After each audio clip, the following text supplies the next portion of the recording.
శిబిరం దగ్గరకు వెయిట్ చేస్తున్నారు కాబట్టి వారిని ఘనంగా స్వాగతం.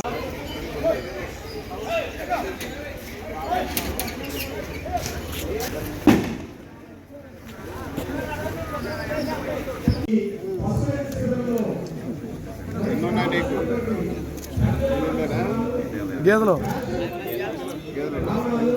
కరగడం దానికి నీరు ఎక్కడ ఉంటుంది, చెరువులు ఎక్కడ ఉన్నాయి,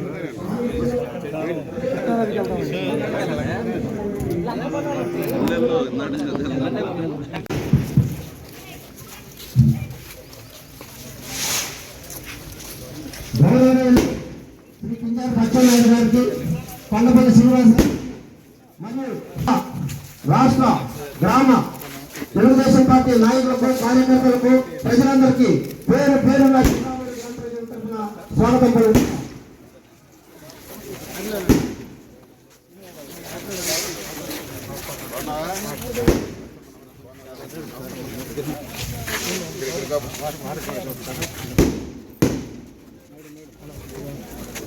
సార్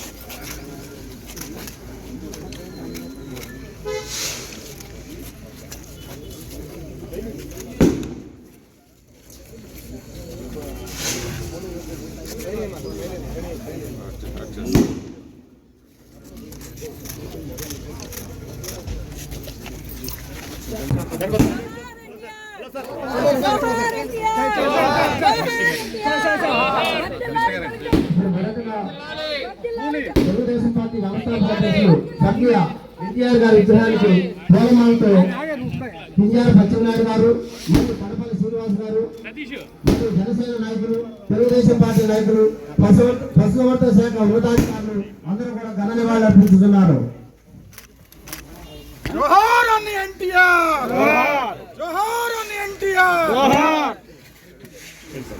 చేసుకోవడం జరుగుతుంది. అదేవిధంగా ఇప్పుడు మనం ఎన్ఆర్జిఎస్ కార్యక్రమంలో రైతులందరికీ చెప్పేది ఏంటంటే ఫోల్డర్ కూడా మీరు గ్రాస్ కూడా పెంచుకోవడానికి బాధలుగా వెళ్ళడం కాదు. రోజుకి 2 గ్రామాలు ఎంపిక చేసుకున్నాం.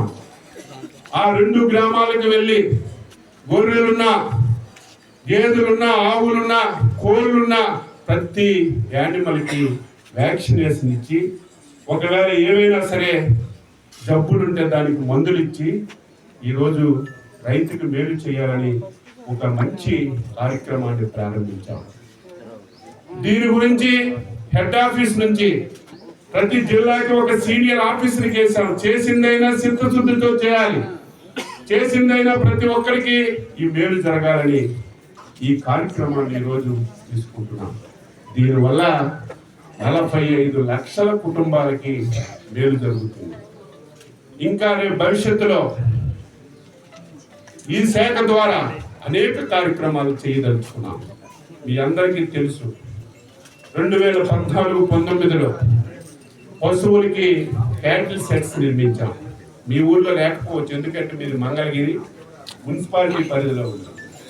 దానివల్ల మీకు సెట్స్ శాంక్షన్ కాలేదు. కానీ రాష్ట్రంలో ప్రతి గ్రామంలో క్యాటిల్ సెట్స్ ఇచ్చాం. ఈరోజు డిమాండ్ విపరీతంగా ఉంది. ప్రతి ఎమ్మెల్యే దగ్గరికి వచ్చి క్యాటిల్ సెట్లు కావాలంటున్నారు. అందుకే ఈ సంవత్సరం మళ్ళీ ప్రత్యేకమైనటువంటి దృష్టి పెట్టి క్యాటిల్ సెట్స్ అన్ని కూడా మళ్ళీ మంజూరు చేయడానికి నిర్ణయం తీసుకుంటాం. ఈరోజు సైలేజ్ రైతుకి ఏం కావాలి? పశువులు పెంచేటప్పుడు పాలు ఎక్కువగా వస్తే 10 పైసలు వస్తుంది. పాలు ఎక్కువ కావాలంటే దానికి సరైనటువంటి ఫుడ్ ఉండాలి.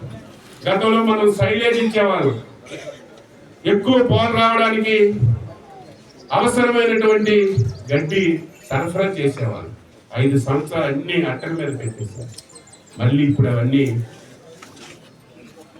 మంజూరు చేసి పాడి పరిశ్రమని మళ్ళీ అభివృద్ధి చేయడానికి అన్ని విధాలుగా నిర్ణయాలు తీసుకుంటున్నామని చెప్పి మీ అందరికీ తెలియజేస్తున్నాను. ఈరోజు మంగళగిరి తెలుగుదేశం పార్టీ వచ్చిన తర్వాత ఒక్కసారి గెలిచింది.